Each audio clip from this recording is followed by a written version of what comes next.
Bismillahirrahmanirrahim. Lika-liku kehidupan alam barzah. Sesuatu yang harus dipahami dan diyakini adalah kullu nafsin dha'iqatul maut.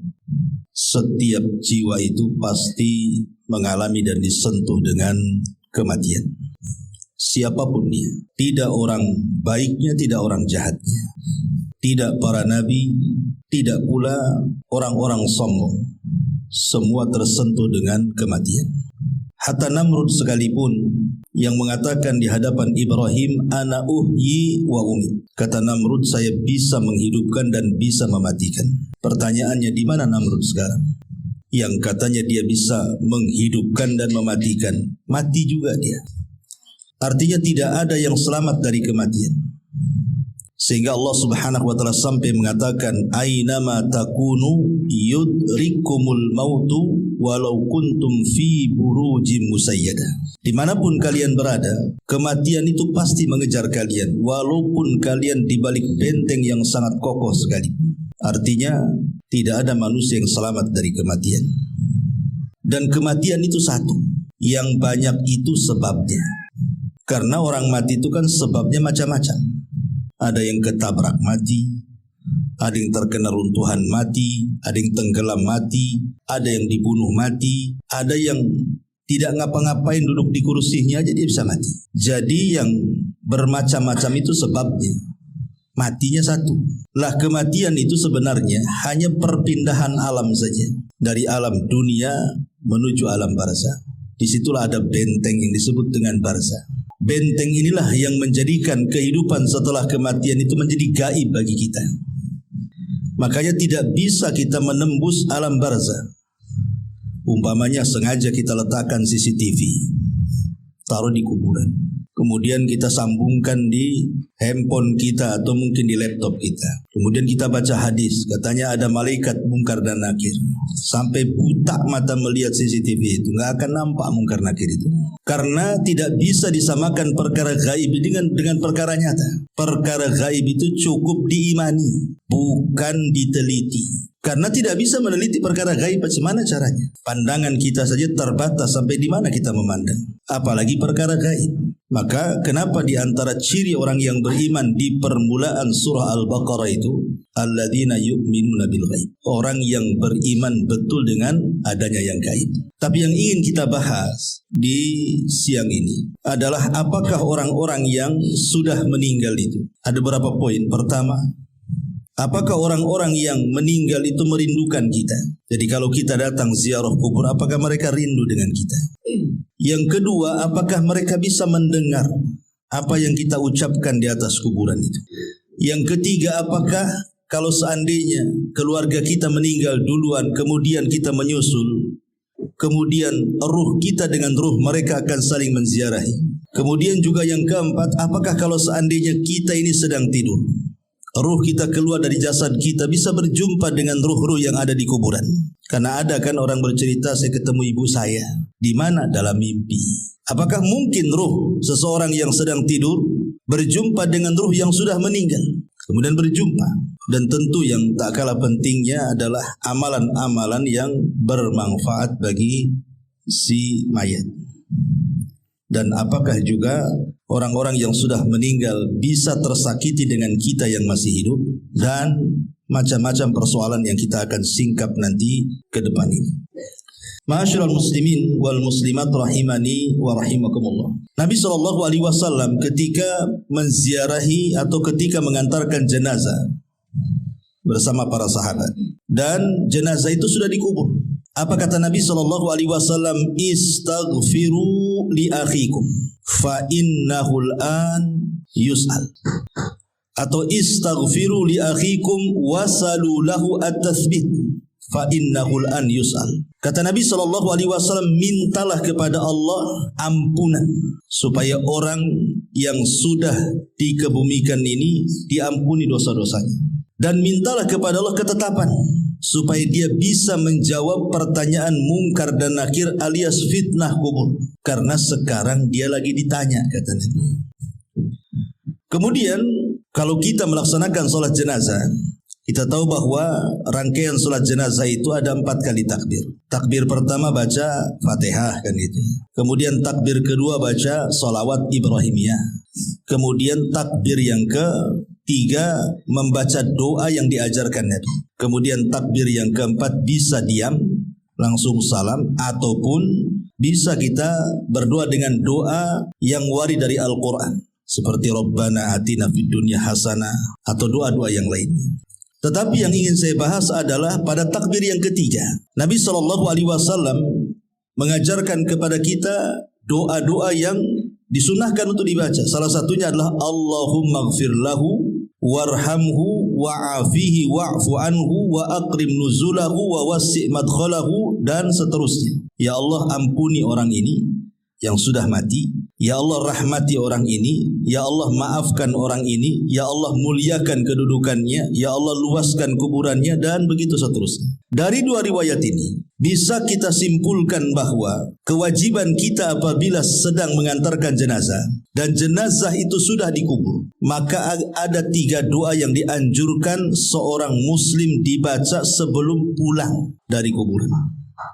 Kalau memang kita tidak sempat ikut memegang cangkul, memasukkan tanah ke liang lahatnya, maka cukup sebelum pergi ambil 3 kepal tanah, kemudian letakkan di kuburannya, minta 3 perkara. Pertama, mintakan ampun kepada Allah. Dan ini berlaku kepada setiap yang ziarah kubur, tidak mesti yang mengantarkan jenazah saja. Umpamanya kita ziarah kubur kapan saja. Bagi laki-laki kan sunnah. Ziarah kubur itu kapan saja. Tapi bagi perempuan tidak disunnahkan kecuali sekali-kali. Karena Rasulullah SAW melaknat wanita-wanita yang sering ziarah kubur. Tapi kalau sekali-kali boleh. Imam yang mengantarkan jenazah atau yang berziarah kubur, jangan lepaskan 3 doa ini. Pertama, minta ampun kepada Allah agar orang yang dikubur itu diampuni dosa-dosanya. Berdasarkan hadis istaghfiru li akhikum, mintakan doa ampunan untuk saudara. Yang kedua, minta kepada Allah Subhanahu wa taala agar orang yang dikubur itu ditetapkan jawabannya. Karena ada hadis yang panjang sekali dari hadis Bara bin Azib radhiyallahu anhu. Ketika Nabi SAW menunggu liang lahat selesai digali, Rasul bercerita di hadapan para sahabat tentang kematian seorang mukmin. Bagaimana ruhnya ketika dicabut dari jasadnya. Salah satu lafaz dari hadis itu, ketika ruh itu sudah diangkat ke langit dengan catatan amalannya, Allah katakan kembalikan ruh ke dalam jasadnya, tapi angkatlah catatannya ke tempat yang paling tinggi di Iliyin, di sorga. Maka ruh itu dihantar dengan lembut, dimasukkan lagi ke dalam jasad. Ingat bahwa jasad dalam kubur itu mengikut ruh. Tapi kalau di dunia terbalik, ruh yang ikut jasad. Karena jasad dulu diciptakan di dunia itu, baru ditiupkan ruh itu setelah jasad berusia 4 bulan kan, baru ditiupkan ruh. Berarti kalau kita hidup di dunia, yang asal itu jasad dulu, baru ruh yang ikut. Karena jasadnya diciptakan. Tapi kalau sudah meninggal terbalik, jasad ini bisa jadi tanah, bisa hancur jadi tanah, dimakan cacing tanah. Tapi ruh tidak akan hancur. Berarti bukan ruh yang ikut jasad, tapi jasad yang ikut ruh. Makanya kemudian jasad itu akan ikut ruh. Dan disitulah Munkar Nakir bertanya, man rabbuk, siapa Rabb, wa ma nabiyuk, siapa nabimu, wa ma dinuk, apa agamamu. Artinya 3 soalan ini akan ditanyakan. Jawabannya bukan apa yang kita hafal di dunia. Kalau anda sekarang saya tanya, siapa Tuhanmu? Pasti dengan lantang Allah, Ustaz. Siapa nabimu? Dengan lantang Muhammad, Ustaz. Apa agamamu? Ya Islam lah. Masa Katolik kan gitu. Pasti lantang kita. Tapi apakah kemudian setelah kita dikubur kita sanggup menjawab? Belum tentu. Karena jawaban-jawaban itu ditentukan dengan amalan dia. Apakah dia sudah mengamalkan perintah, larangan Allah, mencintai Nabi, betul-betul mempelajari Islam kan itu. Makanya di sini dihajatkan bantuan dari kita yang masih hidup. Berdoa kepada Allah agar dia bisa ditetapkan jawabannya. Karena penetapan jawaban itulah yang Allah katakan, yusabbitullahu alladhina amanu bil qauli tsabit. Allah akan tetapkan jawaban orang-orang yang beriman dengan jawaban yang mantap. Itulah yang menjadikan selamat orang itu dari azab kubur. Karena Utsman ibn Affan kalau diingatkan dengan kuburan menangis. Tapi kalau diingatkan dengan neraka santai saja dia. Padahal neraka lebih dahsyat dibandingkan azab kubur kan. Ketika ditanya wa mayubkika ya Utsman, apa yang membuat anda menangis wahai Utsman? Maka Utsman mengatakan wailakum, celaka kalian. Kuburan ini bisa saja dia raudhatun min riyadil jannah au hufratun min hufarinna. Ingat, kuburan ini bisa jadi taman menuju taman-taman sorga, atau boleh jadi menjadi lubang menuju ke lubang neraka. Artinya menentukan selamat di akhirat, keselamatan di kuburan. Kalau selamat di kuburan, insya Allah kesananya mudah. Kalau tidak selamat di kuburan, maka dipastikan kesananya lebih sulit lagi. Makanya sebab itulah kita dianjurkan minta kepada Allah agar orang yang dikubur itu dimantapkan jawabannya. Ini yang kedua. Kemudian yang ketiga, berdasarkan doa dalam salat jenazah tadi, minta kepada Allah agar Allah merahmati. Minta kepada Allah satu, agar dosanya diampuni. Minta kepada Allah yang kedua, agar dia dimantapkan jawabannya. Minta kepada Allah yang ketiga, agar Allah memberikan kasih sayangnya. Sehingga dengan kasih sayang Allah itulah Allah akan mengampuni dosanya dan Allah akan memantapkan jawabannya. 3 soalan ini. Kapanpun antum ziarah kubur, minta 3 soalan, 3 doa ini. Ya, datang ke kuburan, kemudian ucapkan salam, kemudian mendekat kuburan, dan jangan bakhil, jangan datang ke kuburan itu mendoakan orang yang dikubur itu saja. Pamannya kita menziarahi orang tua kita yang sudah meninggal. Jangan difokuskan kepada orang tua kita saja, tapi doakan juga orang-orang Islam yang dikubur di sekitarnya. Makanya ada doa yang diajarkan Al-Quran, Rabbana ighfir lana wa li ikhwanina alladzina sabaquna bil iman. Ya Allah, ampuni akan dosa-dosa saudara-saudara kami yang sudah mendahului kami dengan keimanan. Apa manfaatnya? Kenapa kita tidak fokus saja mendoakan orang tua kita? Kan memang tujuan kita kan menziarah orang tua kita. Kenapa pula yang lainnya kita doakan? Sebab kalau kita mendoakan orang muslim yang dikubur, umpamanya orang muslim ini mungkin ada 1000 kuburan di kuburan kaum muslimin di situ. Berarti kita akan mendapatkan pahala 1000 orang yang kita doakan. Itu kalau di kuburan itu ada 1000 kuburan tuh. Kalau 2000 kuburan, berapa banyak kita akan dapat? Kalau seandainya kemudian kita mendoakan bukan hanya kepada yang sudah meninggal, yang hidup pun kita doakan. Allahumma ighfir li hayyina wa mayyitina, atau Allahumma ighfir lil muslimina wal muslimat wal mu'minina wal mu'minat al ahya'i minhum wal amwat. Ya Allah, ampunilah dosa-dosa orang mukmin laki-laki, orang mukmin perempuan yang hidup dan yang mati. Yang hidup berapa? Siapa yang bisa ngitung yang hidup? Satu kota Batam aja kita tidak tahu berapa jumlahnya. Satu Kepri lagi, satu dunia lagi. Berarti kita dapat pahala itu sebanyak jumlah orang Islam yang kita doakan yang hidup. Loh ya enggak, yang mati. Berapa jumlah yang mati? Itu manfaatnya kita mendoakan orang-orang yang beriman di sekitarnya itu. Supaya kita dapat pahala juga, itu masalahnya. Masuk bakhil orang tuanya kiri kanan, ngapain saya doakan gitu ya. Enggak begitu. Karena orang muslim itu kal jasadil wahid, seperti jasad yang satu, baik ketika hidup ataupun ketika mati, saling mendoakan. Lah di antara adab doa itu adalah mengarah kiblat, bukan ngadap kuburan. Bukan ngadap maisan, bukan. Mana arah kiblat? Pemain kuburan sebelah sini, arah kiblatnya ke sana. Jangan ngadap kuburan, ngarahkan ke kiblat. Ya, karena adab doa itu harus mengarah ke kiblat. Walaupun ada khilaf di antara ulama, apakah kiblat doa itu ke langit? Maknanya kita negakkan ke atas begini, ataukah ke arah kiblat yang dimaksud Ka'bah? Ini menjadi khilaf ulama. Tapi menghadap kuburan tidak boleh, karena kuburan bukan kiblat. Ya, kiblat itu ke Mekah atau ke langit, gitu ya. Baru di situ kita meminta kepada Allah Azza wa Jalla, ya Allah, kalau memang dia orang tua kita, kita katakan, ya Allah, ampuni kedua orang tua saya. Ya Allah, tetapkan jawaban kedua orang tua saya. Ya Allah, berikan rahmat kepada orang tua saya. Dah selesai. Habis itu kita doakan saudara-saudara kita. Ya Allah, ampuni saya, orang tua saya, dan orang-orang Islam dimanapun, baik yang hidup ataupun yang mati di sini atau di mana saja di dunia ini. Itu berapa banyak kita ini pulang dari kuburan dapat pahala. Ini adab yang pertama ya, bahwa kita disuruh untuk mendoakan mereka. Yang kedua, apakah orang-orang itu merindukan kita? Pemain kita ziarah kubur kepada kedua orang tua kita. Apakah kedua orang tua kita itu rindu dengan kita? Senang kalau melihat kita di situ. Ini terjadi silang pendapat di antara ulama kontemporer atau ulama mutakaddim. Kalau saya mendengar fatwa daripada Syekh Shalih Fauzan, saya lihat di YouTube, ketika ditanya apakah orang yang datang ziarah kubur, ketika datang kita ke kuburan itu, orang-orang yang di kubur itu senang dengan kedatangan anaknya ketika menziarahi orang tuanya. Maka kata beliau, ya, senang mereka dengan kedatangan kita. Tetapi senang di sini bukan menatap wajah kita. Oh, nampak sehat anaknya, alhamdulillah. Bukan itu maksudnya. Yang dimaksud senang itu karena mereka menanti doa-doa kita. Jadi mereka itu menanti doa-doa kita, bukan karena ziarah kuburnya. Karena ziarah kubur itu manfaatnya bukan kepada orang yang mati, tapi ziarah kubur itu manfaatnya kepada orang yang hidup. Pada kita ini, kalau antum ziarah kubur, ibu bapak ziarah kubur itu manfaatnya untuk kita. Apa manfaatnya untuk kita?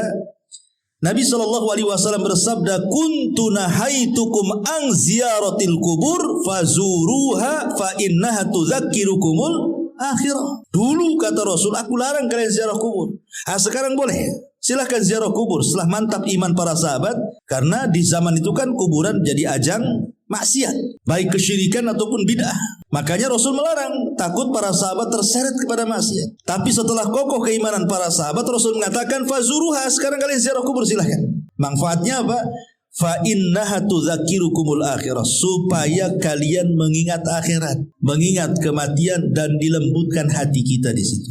Ingat bahwa dengan mengingat akhirat, mengingat kematian, maka perkara-perkara besar di mata kita menjadi kecil dan perkara-perkara kecil menjadi besar. Apa maknanya?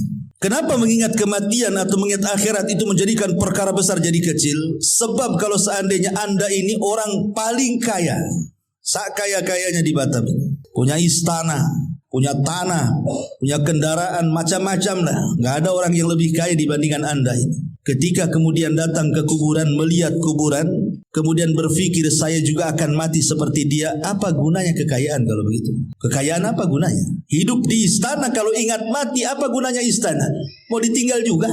Akhirnya kemudian dia pun tidak menganggap itu perkara besar, karena akan ditinggal dengan kematian kan. Itulah kenapa mengingat kematian itu mengecilkan yang besar ataupun membesarkan yang kecil. Pamannya dia orang susah, tidak sekaya orang-orang kaya. Dengan mengingat kematian itu perkara kecil jadi besar. Nggak apa-apa. Hidup di dunia kan nggak lama. Nanti ada kehidupan yang lebih baik, yang lebih hebat, yang lebih megah. Itulah sorga.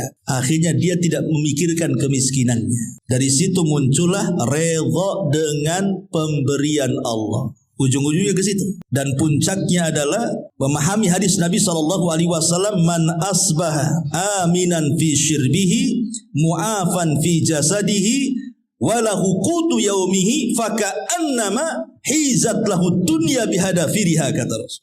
Orang kalau sudah mengingat kematian, walaupun dia susah hidupnya, yang penting ketika bangun di pagi hari aman keluarganya, gak ada yang menyakiti, sehat badannya, gak ada penyakit yang menimpanya, adalah makanan yang dimakan untuk hari itu seolah-olah sudah menggenggam dunia dengan segala isinya.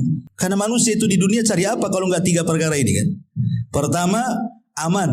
Orang itu pengen aman, suami pengen aman dari istri, istri pengen aman dari suami. Orang tua pengen aman dari anak, anak pengen aman dari orang tua. Orang pengen aman dari tetangga, tetangga pun pengen aman dari kita. Nggak ada ketakutan, nggak ada yang ngancam, nggak ada yang membuat takut, nggak ada takut disakiti, dihasadi. Orang kan pengen aman hidup itu. Sebab kalau aman itu tenang hati. Itu yang dicari orang. Sampai-sampai orang itu sampai pindah perumahan itu gara-gara diganggu tetangganya karena nggak aman kan, terpaksa pindah rumah dia.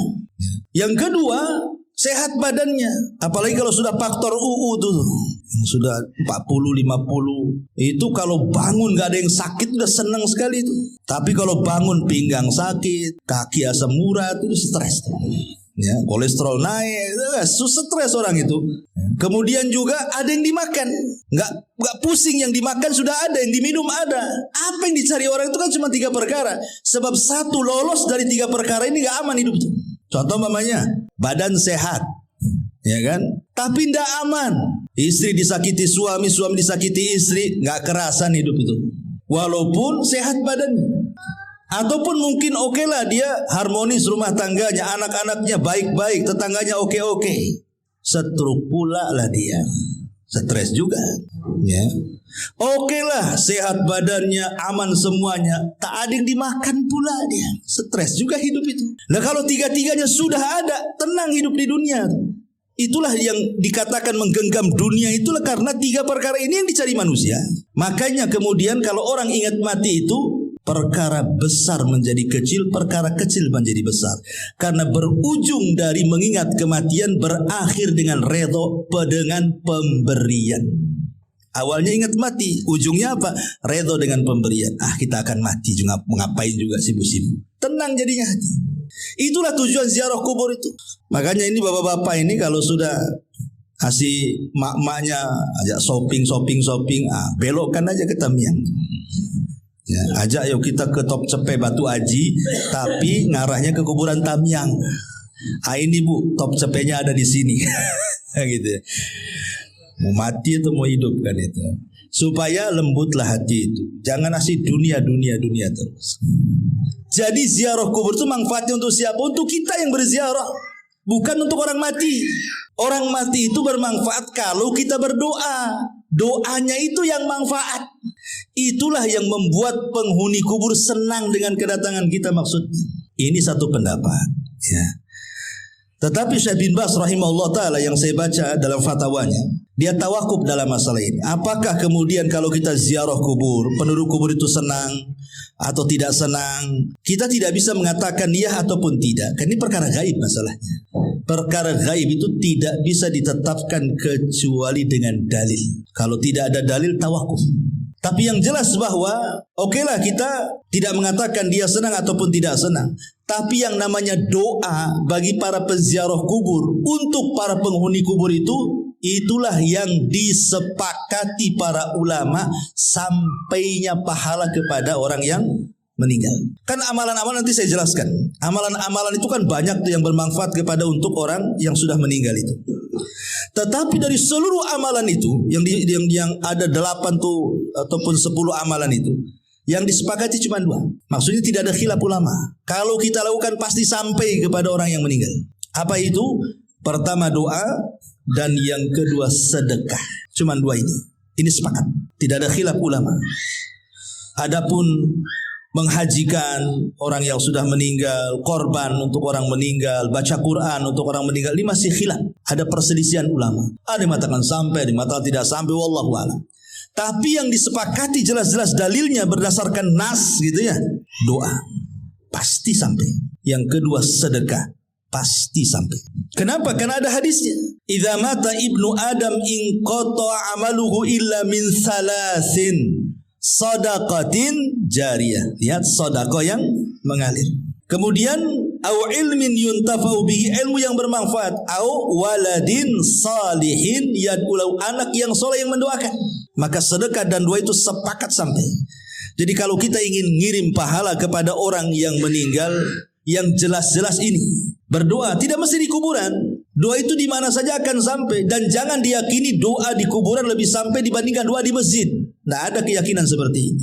Justru di masjid ya lebih afdol kalau berdoa kan, udah rumah Allah, tempatnya bersih gitu ya.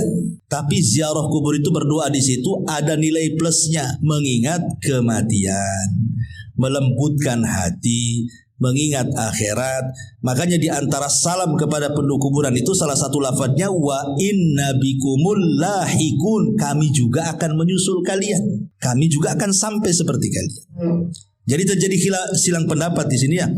Apakah penduduk kuburan itu senang ataukah tidak senang? Ada yang mengatakan senang seperti fatwanya Syekh Shalih Fauzan, ada yang mengatakan tawakuf seperti Syekh bin Baz gitu ya. Ya, kalau ulama dulu yang mengatakan seperti Syekh Al-Imam Ibnu Qayyim dalam kitabnya Ruhiyah senang, dan juga gurunya Ibnu Taimiyah rahimahullah mengatakan senang. Mereka senang dengan kedatangan kita. Kemudian kita, karena mereka menanti doa kita, bukan senang ingin lihat wajah kita. Percuma juga kalau kita datang nggak mendoakan, ngapain juga kan begitu. Yang mereka minta itu adalah doa-doa kita kepada mereka. Doa seperti apa? Ya 3 tadi doanya yang didoakan itu. Mintakan ampunan, mintakan ketetapan, mintakan rahmat. Itu 3 doa, habis sudah selesai itu. Itu yang kita minta kepada Allah Azza wa Jalla. Doa panjang, intinya cuma 3. Minta ampun, minta rahmat, minta ketetapan. Ya. Baik, ma'asyiral muslimin wal muslimat rahimani wa rahimakumullah. Kemudian juga, apakah kalau seandainya seseorang yang berziarah kubur tadi, apakah kemudian orang itu merindukan?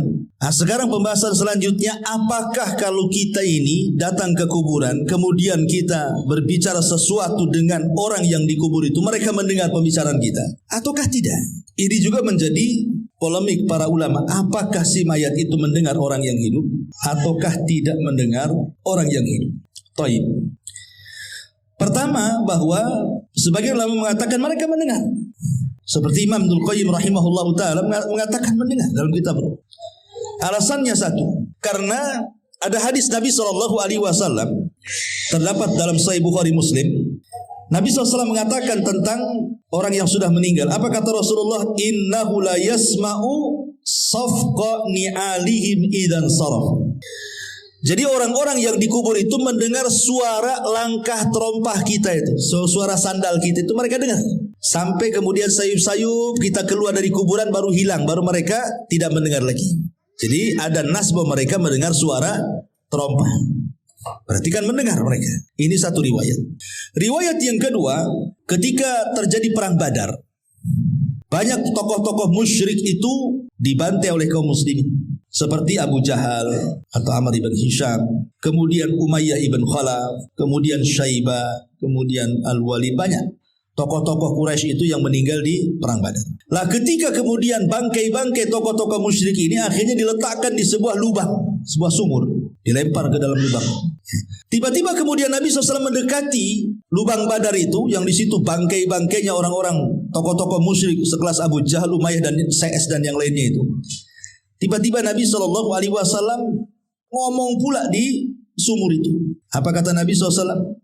Dia mengatakan, disebutkan satu-satu tuh, ya Aba Jahl ibn Hisham, ya Umayyah ibn Khalaf. Kemudian kata Nabi SAW, telahkah sampai kepada kalian janji Allah kepada kalian? Sungguh janji Allah yang Allah janjikan kepadaku sudah sampai kepadaku. Umar bin Khattab heran, ngapain Nabi SAW ngomong di depan lubangnya bangkai-bangkai orang-orang musyrik jahiliyah itu, orang-orang musyrik, tokoh-tokoh musyrik itu. Kok Nabi kok ngomong di situ? Jadi Umar bin Khattab radhiyallahu mengatakan, ya Rasul, innahum jusas, mereka bangkai-bangkai, kenapa kau ajak ngomong? Katanya. Apa kata Nabi SAW?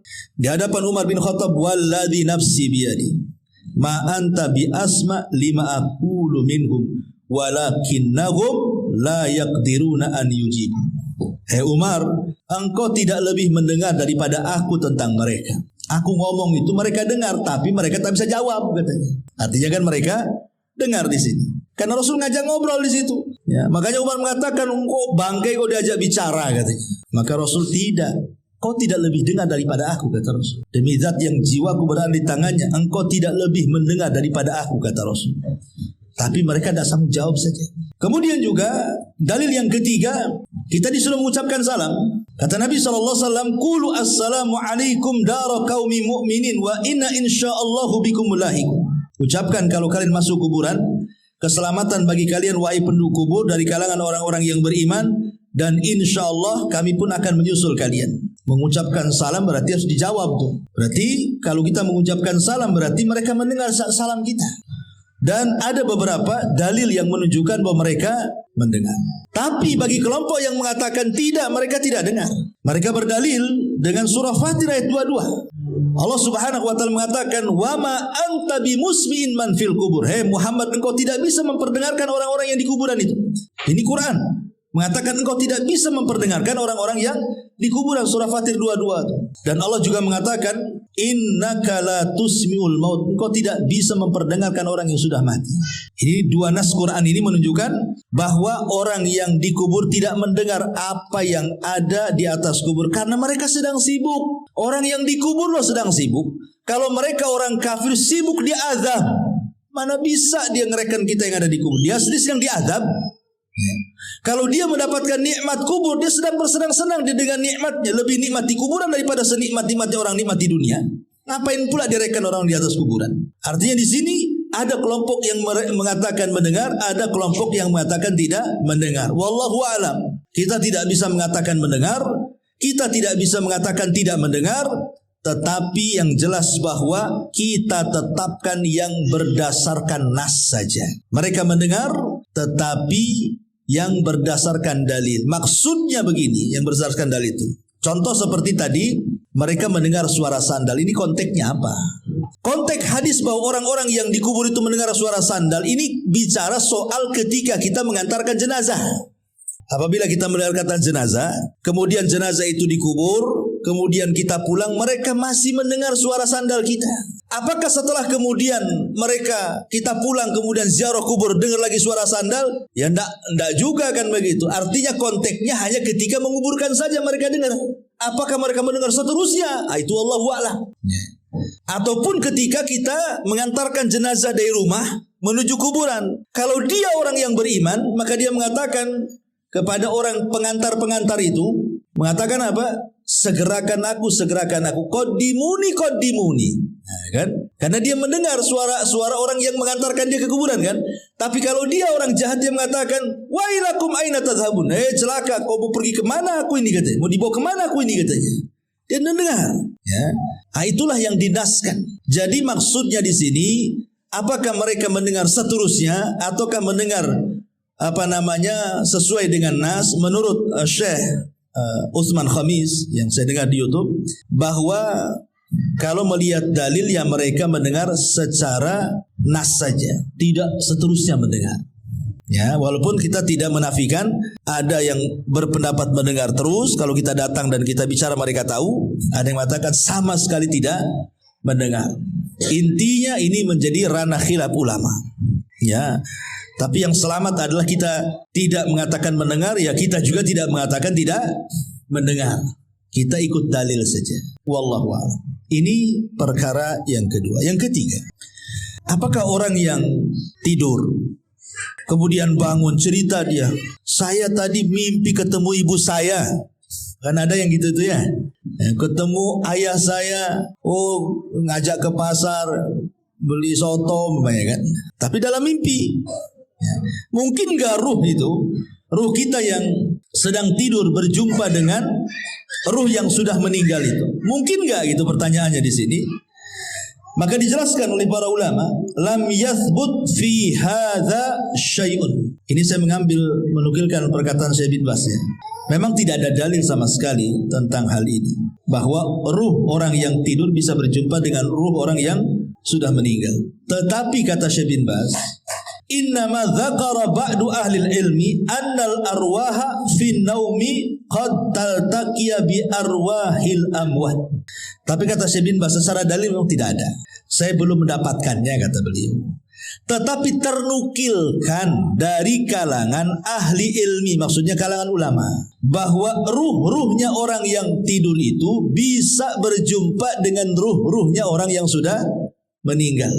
Wa hadza qad yaqau fi ba'dil ahyan, dan ini kata beliau terkadang bisa terjadi pada tempo-tempo tertentu. Ma yadullu alaihi, apa yang menunjukkan kepada peristiwa itu. Fa inna ruha indallah, karena ruh itu di sisi Allah. Faruhul mu'min fil jannati wa ruhul kafir tu'adzab, karena ruhnya orang mukmin di sorga dan ruhnya orang kafir sedang diazab. Lakin qad arsala hadhihi ruh ilal badan lissalami ala man yusallim alal kubur. Tetapi ruh ini terkadang dimasukkan lagi ke dalam jasad hanya untuk menjawab salam orang yang sedang berziarah kubur. Jadi kan ruhnya seorang mukmin kan di surga tuh. Tapi kalau ada orang yang ziarah kubur kemudian mengucapkan salam, ruh itu akan dikembalikan ke dalam jasad hanya untuk menjawab salam kemudian balik lagi ke surga, gitu maksudnya. Ada yang seperti itu dalil penetapannya. Tapi kalau dalil apakah ruh orang yang sedang tidur berjumpa dengan ruh orang yang mati, secara dalil tidak diketemukan. Tetapi ijtihad para ulama, ya, ada yang mengatakan bisa saja. Buktinya banyak cerita yang seperti itu. Banyak bercerita orang-orang yang ketemu dengan ibunya, ketemu dalam mimpi, ketemu dengan bapaknya di dalam mimpi kan. Kadang-kadang ada yang bercerita seperti itu. Sehingga secara kenyataan tidak ada. Itu maksudnya. Ya. Makanya beliau mengatakan lakin laisa fil ahadis as-sahihati fi ma na'lam ma yadullu ala anna hadhil arwah tatalaqa. Tetapi tidak ada hadis-hadis yang sahih sepengetahuan kami, kata beliau, yang menunjukkan bahwa ada ruh bisa berjumpa, maksudnya ruh orang tidur bisa berjumpa dengan ruh orang yang meninggal. Wallahu alam ya.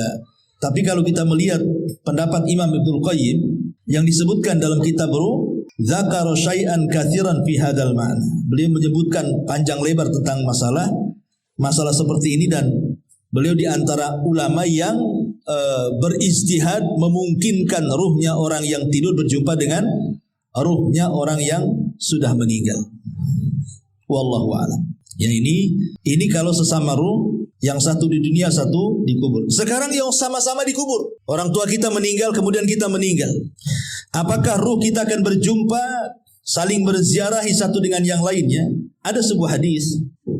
Nabi SAW bersabda, "Idza hudiral mu'minu atatkum fayakuluna ukhruji radiyatan mardiyah anki ila rawhillahi wa raihani wa rabbun ghairi ghadban." Warabbin ghairi ghadban fatakhruju ka'atiya birihil miski hatta innahu la yunawiluhu ba'duhum ba'dha hatta ya'tuna bihi babas sama fayaqulun ma atiyaba hadhihi allati ja'atkum minal ardi fayatuna bihi arwahal mu'minin falahum ashaddu farahan bihi min ahadikum bighaibihi yaqdamu alaihi fayas'alunahu madza fa'ala fulan fayaquluna da'uhu fa innahu kana fi gham.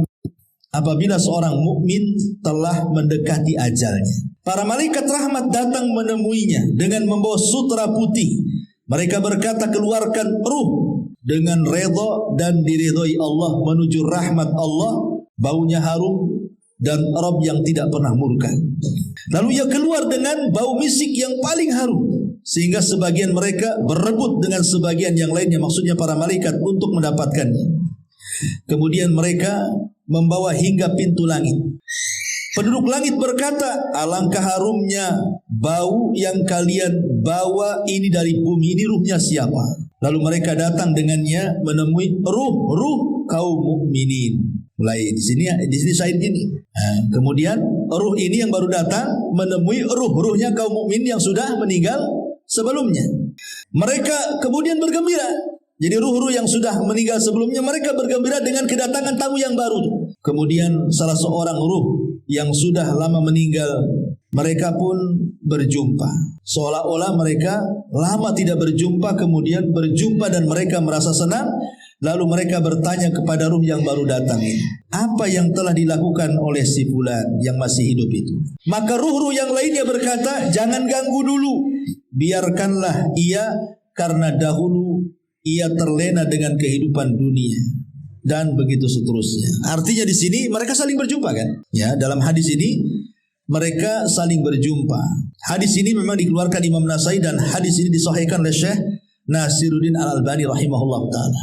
Sehingga yang mensahihkan hadis ini mengatakan bahwa ruh itu saling berjumpa di kuburan. Tapi ada juga yang melemahkan hadis ini masalahnya. Sehingga mereka mengatakan tidak saling jumpa. Soal jumpa atau tidak saling jumpa ini perkara gaib lah kan gitu ya. Yang jelas bahwa ruh-ruhnya orang yang beriman yang sudah terbiasa. Kalaupun mereka berjumpa itu bagian daripada nikmat kubur kan itu. Tapi ini hanya berlaku kepada ruhnya orang yang beriman. Bagi yang berpendapat bahwa ruh itu akan berjumpa dengan ruh yang lain, maksudnya ruhnya orang yang beriman. Ruhnya orang kafir sedang diazab. Macam mana dia akan jumpa? Dia aja nggak bisa keluar dari azab. Mereka sedang diazab dengan azab kubur. Mereka sedang di neraka. Macam mana mau jumpa kan gitu ya? Dengan keluarganya. Maksudnya di sini yang kalaupun kita berpendapat bahwa mereka saling menziarahi, seperti pendapat Imam Ibnul Qayyim rahimahullahu ta'ala dalam kitabnya Ruh, maksudnya adalah ruhnya orang yang beriman. Ruhnya orang yang beriman. Ya, seperti mamanya bayi yang meninggal. Kemudian orang tuanya menziarahi kuburannya. Ya. Terkadang kan ada orang tua itu kepikiran kan, ketika anaknya meninggal itu kan udah kepikiran macam-macam tuh. Apalagi kalau hujan, cemana anak saya kehujanan katanya. Kalau pas panas, mana anak saya kepanasan. Macam-macam tuh. Dan orang tua itu apabila kalau gelap-gelap, macam mana anak saya nggak ada listrik pula di kuburan. Gitu. Makanya kadang-kadang ada orang berpikir naruh lilin pula di atas kuburan anaknya itu kan. Percuma saja, ngapain naruh lilin itu. Saya pernah lihat ada lilin. Lebih parah pula kasih payung pula di situ itu. Dan itu rata-rata di kuburan anak-anak tuh. Ada lilin, ada payung. Ya mungkin karena orang tua kepikiran, cemana kalau malam gelap taruh lilin. Cemana kalau kehujanan kasih payung. Supaya nggak kehujanan, nggak kepanasan. Nggak ada guna. Ya. Lilin dan payung lo nggak ada guna di kuburan itu. Nggak ada hubung kait dengan alam kubur, dengan alam dunia ini. Sebenarnya yang dikhawatirkan itu bukan bayi yang meninggal. Bayi yang meninggal itu langsung dimasukkan ke sorga kan gitu. Karena di antara kelompok-kelompok yang akan terhindar dari fitnah kubur, maksudnya tidak ada pertanyaan malaikat mungkar dan nakir, itu salah satunya bayi-bayi yang meninggal itu. Mereka tidak akan ditanya. Walaupun jumhur ulama mengatakan mereka ditanya, tapi pendapat yang kuat wallahu alam mereka tidak ditanya. Karena ada beberapa orang yang tidak akan terkena fitnah kubur. Salah satunya para nabi. Para nabi tidak akan ditanya. Objek pertanyaannya siapa nabimu? Masa nabimu ditanya lagi? Siapa nabimu? Ya saya kan. Kan gak mungkin juga kan itu ya. Nabi tidak mungkin ditanya karena dia objek pertanyaan. Para sidikin tidak mungkin ditanya. Para syuhada tidak akan ditanya. Ya, kemudian orang-orang yang ribat, orang-orang yang berada di perbatasan kayak orang Palestina itu kan diribat tuh namanya. Mereka tidak akan ditanya kalau meninggal. Termasuk juga bayi-bayi yang meninggal, termasuk orang gila tidak akan ditanya. Jadi kalau umpamanya orang tua sedih akan kematian anaknya, dia bodoh. Harusnya dia memikirkan dirinya sendiri karena si bayinya sudah selamat masuk surga kan itu. Apakah kalau dia mati dia masuk surga kayak anaknya? Harusnya dipikirkan jangan bayinya, dia yang dipikirkan harusnya, gitu maksudnya. Kalau bayi yang meninggal tuh udah jelas-jelas dia masuk surga. Bahkan dia akan jadi syafaat bagi orang tuanya. Bahkan kalau orang tuanya beriman, maka bayi itu akan menunggu di pintu sorga. Dan dia mengatakan di hadapan Allah ketika Allah mengatakan masuk kau ke dalam sorga. Kata bayi ini enggak, saya tidak akan masuk sorga sampai saya mau orang tua saya tarik bajunya masuk juga ke sorga. Itu hadisnya. Artinya kalau orang tua ini dia bisa bersabar, kemudian juga ihtisab, dan dia bisa mengucapkan alhamdulillah, maka akan dibangunkan satu istana di sorga dan Allah beri nama Baitul Hamdi, rumah pujian. Kalau bisa melakukan 3 perkara saat kematian buah hatinya: sabar, mengharap pahala, dan dia bisa bersyukur. Ucapkan innalillah wa inna ilaihi rajiun, Allahumma hjurni fi musibati, alhamdulillah ala kulli hal. Ini 3 ucapan. Kalau dia bisa mengucapkan 3 ucapan ini, maka Allah bangunkan satu istana Baitul Hamdi di surga. Jadi saya ulang, kalau umpamanya ada orang tua meninggal bayinya, pertama ucapan apa? Innalillah wa inna ilaihi rajiun. Ini tanda kesabaran. Tanda orang sabar dia bisa mengucapkan innalillah wa inna ilaihi rajiun. Kemudian yang kedua ihtisab, mengharap pahala, berdoa kepada Allah, Allahumma hjurni fi musibati, ya Allah. Yang ketiga bersyukur, alhamdulillah ala kulli hal. Segala puji dan puja bagi Allah. Pertama, doa kaum muslimin bagi si mayat berdasarkan surah Al-Hasyr, alladzina sabaquna bil iman wala taj'al fi qulubina ghillan lil ladzina amanu rabbana innaka raufur rahim. Dan orang-orang yang datang sesudah mereka, muhajirin dan ansar, mereka berdoa, ya Rabb kami, beri ampunlah kepada kami dan kepada saudara-saudara kami yang telah beriman lebih dahulu dari kami, dan janganlah engkau membiarkan kedengkian dalam hati kami terhadap orang-orang yang beriman. Ya Rabb kami, sesungguhnya engkau maha penyantun lagi maha penyayang. Ini yang pertama, doa, dan ini pasti sampai. Kemudian yang kedua, sedekah. Tadi sesudah saya ini yang disepakati, bersedekah. Kemudian yang ketiga, melunasi hutang si mayat. Ini bermanfaat. Karena di zaman Rasul pernah dimintai menyolatkan orang yang punya hutang, Rasul tak mau. Si mayat itu sudah dimandikan, sudah dikafankan, dan tinggal disolatkan. Setelah tinggal disolatkan, seorang sahabat kemudian menyampaikan kepada Rasul, semua sudah siap, silahkan anda solatkan. Apa kata Rasul? Hal alaihi dainu. Apakah dia punya hutang? Iya, 2 dirham. Dia punya hutang 2 dirham. Kata Rasul, solatkan oleh kalian, saya tidak akan menyolatkannya. Kemudian ada seorang sahabat namanya Abu Qatadah, min 2 dirham, aku yang bayar, solatkan dia. Kata Rasul, yakin kau bayar? Iya, Saya bayar. Akhirnya Rasul menyolatkan. Besoknya ditanya lagi, Abu Qatadah, udah bayar nggak 2 dirham tuh? Rasul, baru kemarin dia mati. Tunggulah katanya. Hari ketiga ketemu lagi, Abu Qatadah, sudah aku bayar 2 dirham tuh. Sudah wahai Rasul. Apa kata Rasul? Al-an barudat kubru. Sekarang kuburannya sudah dingin. Kemarin panas tuh katanya. Ya, jadi utang tuh bawa panas tuh di kuburan. Sekarang sudah dingin kuburannya kata Nabi. Ya. Ini yang ketiga, melunasi utang. Kemudian yang keempat, mengqadha puasa. Kalau si mayat ini punya nazar berpuasa, belum sampai ke walinya mengqadha puasa. Karena ada hadis mengatakan man mata wa alaihi siyam sama'an waliyu. Siapa yang mati dalam kondisi dia sedang melaksanakan puasa wajib, maka yang mempuasakanlah walinya. Pamannya dia punya anak 4 atau 5, dibagi-bagi sajalah. Pamannya ayahnya bernazar berpuasa sebulan, baru meninggal, nazarnya belum dilakukan. Ya sudah, sebulan itu bagi 4 saja, berarti seminggu kan, anak 4 itu bagi 4, jadi ya, selesai itulah. Ya. Nah, kemudian juga yang kelima, di antara yang bekas-bekas amal soleh, bekas-bekas amal soleh. Maksudnya bekas-bekas amal soleh itu mengajarkan ilmu kepada orang. Umpamanya ibu ngajari anak surah Al-Fatihah, ya kan? Akhirnya anak itu bisa dia baca Fatihah karena ibu yang ngajari. Ketika ibu meninggal, anak ini baca Fatihah terus pada setiap sholatnya. Berarti ketika anak ini membaca surah Al-Fatihah, itulah sampai. Itu bekas-bekas kebaikan dia tuh. Makanya kalau bisa, ini orang tua nih saya anjurkan, ibadah-ibadah wajib dan yang sering dilakukan itu kalau bisa jangan orang lain ngajari. Yang umpamanya sholat, kalau bisa kita yang ngajari anak. Ngaji, kalau bisa kita yang ngajari. Ya, jangan orang lain suruh ngajari, nanti pahalanya dikasih orang lain jadinya kan. Dia sholat terus kan, orang itu yang ngajari, dia yang dapat pahala. Jadi yang wajib-wajib itu kalau bisa orang tua lah yang ngajari itu. Terutama ngaji lah, minimal surat Al-Fatihah gitu, yang memang itu dibaca setiap sholat kan, supaya ngalir terus tuh. Ya, coba bayangkan pahala guru itu, guru TK umpamanya kan, itu dia dapat santri 20 semua yang ngajari Fatihah, guru TK, banyak dia pahalanya, udah mati tuh. Kalau seandainya kemudian anak didiknya besar jadi guru, punya murid jadi guru, itu namanya multi level pahala tuh. Sampai itu namanya baqiyatus shalihah namanya.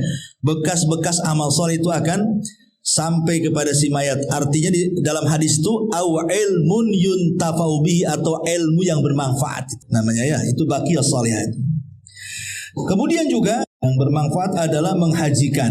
Karena ada riwayat seorang anak ingin menghajikan orang tuanya, kata Rasul, hajikan saja. Ya, artinya sampai orang yang menghajikan kepada orang yang meninggal. Adapun tentang qiraatul Quran, bacaan Quran ini menjadi khilaf panjang ulama nih. Apa kalau kita baca Fatihah, baca Al-Baqarah, baca apa kepada orang tua itu sampai atau tidak? Ada yang mengatakan sampai, ada yang mengatakan tidak sampai. Tapi kalau yang dimaksud, yang saya dengar dari beberapa ulama itu, bukan menghadiahkan bacaan, bukan, tetapi menghadiahkan pahala setelah kita membaca. Kita baca dulu Qurannya. Setelah kemudian selesai baca Quran, kita mengatakan, ya Allah, kalau tadi bacaan Quran itu Engkau kasih aku pahala, aku kirimlah pahala ini kepada orang yang kucintai, orang tua saya. Itu namanya tawasul dengan amal soleh. Tawasul dengan bacaan Quran. Ya, bukan dengan bacaannya, karena belum tentu dapat pahala kan masalahnya. Apalagi orang-orang yang manggil orang umpamanya nih, baca Quran di rumah untuk orang mati. Pertanyaannya, apakah orang yang Anda panggil membaca Quran itu dia dapat pahala atau tidak? Bisa saja nggak dapat pahala, karena tujuan orang yang dipanggil itu jangan-jangan hanya ingin dapat duit saja kan? Saya disuruh ke sana untuk baca Quran, pikiran dia saya digaji di situ. Orang baca Quran digaji nggak dapat pahala, kalau nggak dapat pahala apa yang mau disampaikan? Makanya kemudian kalaupun harus mengirim bacaan Quran itu maksudnya bertawasul dengan bacaan Quran, dengan amalan baik tadi setelah baca Quran. Ya Allah, kalau seandainya ini ada pahalanya, aku kirimkanlah kan itu. Seperti ada seorang ulama namanya Rabi ibn Khaisam. Rabi ibn Khaisam itu kalau dari rumah ke masjid itu pandangannya selalu melihat ke bawah. Kalau ada paku, ada beling, ada jarum, ada lidi, ada pokoknya kalau ganggu-ganggu orang lah itu, maka dia ambil pakunya, dia ambil belingnya, kemudian disisihkan ke pinggir jalan. Kemudian dia mengatakan, ya Allah, kalau dengan membuang hal-hal yang membahayakan orang berjalan ini ada pahalanya, maka aku kirim kepada orang tuaku. Itu namanya tawasul dengan amal soleh. Nah, jadi nggak apa-apa. Pulang dari sini tengok jalan terus. nampak ada paku turun. Nah, ini kalau bisa mengganggu orang ini bahaya nih kena paku nih. Ya Allah, kalau ada pahalanya saya kirim kepada orang tua. Jalan lagi nampak ada polisi tidur. Ini bahaya ini. Nah, langsung ambil cangkul. Kan itu. Besoknya lebih tinggi lagi polisi tidur. Intinya bahwa boleh seseorang begitu, tapi kalau yang mengirimkan bacaan, nah itulah yang jadi khilaf ulama, apakah sampai atau tidak. Wallahu a'lam. Ini pembahasan panjang masalah ini. Bagaimana kalau seandainya orang tua kita meninggal dunia, kita ingin berbuat baik kepada orang tua yang sudah meninggal. Kadang-kadang anak ini baru menyesal ketika orang tua sudah meninggal. Kalau orang tua masih hidup tuh kadang-kadang nggak kepikir berbuat baik. Ya, tapi kalau sudah meninggal barulah kebayang kebaikan orang tua, baru terpikir ingin berbuat baik. Kan salah, harusnya ketika dia hidup kan kita berbuat baik. Sudah meninggal baru nyesal dia. Tetapi karena orang tua itu adalah sosok yang mulia bagi anak itu, tetap Allah Subhanahu wa taala masih memberikan kesempatan yang tidak sempat berbuat baik ketika masa hidupnya, ada caranya berbuat baik setelah kematiannya. Seperti apa? Satu, istighfar, minta kepada Allah agar orang tua kita diampuni. Dalam setiap sholat kita minta ampun kepada Allah agar orang tua kita diampuni. Yang kedua, berdoa kebaikan. Seperti tadi, doa supaya diampuni dosanya, dirahmati, ditetapkan jawabannya. Kemudian juga kalau dia punya utang, selesaikan utang orang tuanya. Masalah utang piutang begini ya. Kalau orang tua kita punya hutang, apakah hutang orang tua setelah meninggal itu menjadi kewajiban bagi anak? Ini khilaf ulama. Kalau orang tua itu meninggalkan harta ya, orang tua itu meninggalkan harta banyak, maka wajib anak membayarkan dari harta dia. Wajib, nggak boleh tidak. Tapi kalau orang tua meninggalkan hutang dan dia tidak meninggalkan harta, maka tidak wajib bagi anak membayarkan hutang, kecuali hanya bab tabarruk, hanya ingin berbuat baik. Bisa dipahami ya? Jadi kalau orang tua kita ini meninggal bawa harta banyak, berarti wajib hutangnya dibayarkan dari mana? Dari harta dia, harta warisnya. Sebelum kita ambil hak warisan kita, bayarkan dulu hutangnya.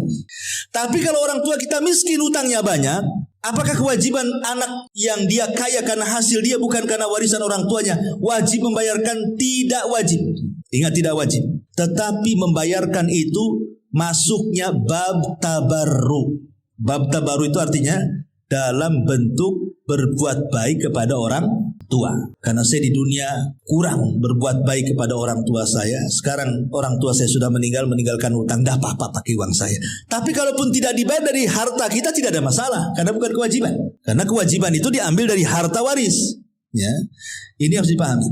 Kemudian juga yang keempat, qadaa'un nadhar. Kalau memang orang tua punya nadhar, laksanakan. Itu birrul walidain namanya. Atau qadaa'ul kafarah kalau orang tua kita punya kafarah. Termasuk juga bersilaturahim dengan orang-orang yang baik dengan orang tua kita. Orang tua kita punya teman di mana dia baik dengan temannya. Ketika orang tua meninggal, baikilah teman orang tua kita semasa hidup. Ya. Maksudnya sambung silaturahim dengan dia. Nah, termasuk kalau orang tua kita suka ngasih-ngasih ya sama temennya. Nah, kita kebiasaan orang tua yang baik kita lakukan juga ngasih-ngasih. Ya, supaya kebaikan orang tua tidak hilang, kita teruskan. Nah, itu bentuk birrul walidain juga. Ya, menghormati teman orang tua gitu maksudnya.